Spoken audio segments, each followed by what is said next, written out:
everyone, I am Bindeshwar from PostNetwork Academy, and in today's lecture you will learn about derivation of correlation coefficient,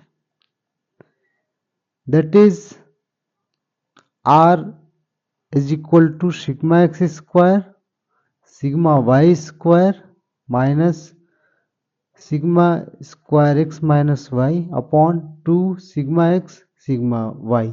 So we will derive this formula. So first of all, you know that sigma square x is variance of x, sigma square y is variance of y.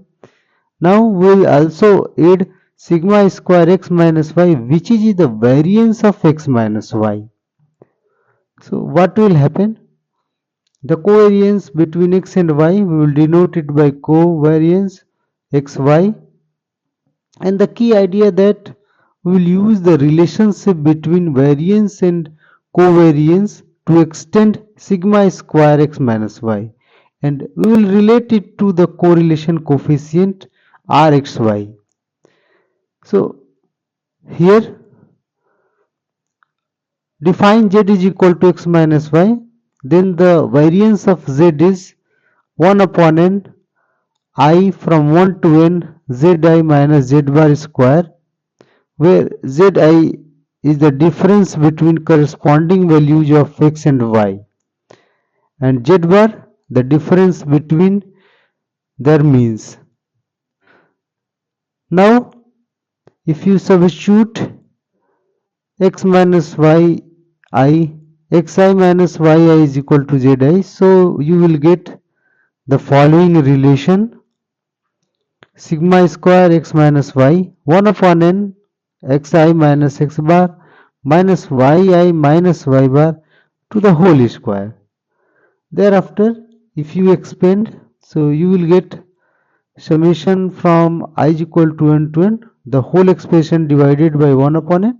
You can see that xi minus x bar whole square, that is the variance of x, yi minus y bar square, that is the variance of y, and minus 2xi minus x bar yi minus y bar, that is variance between x and y. So we can write here, you can also match the expression.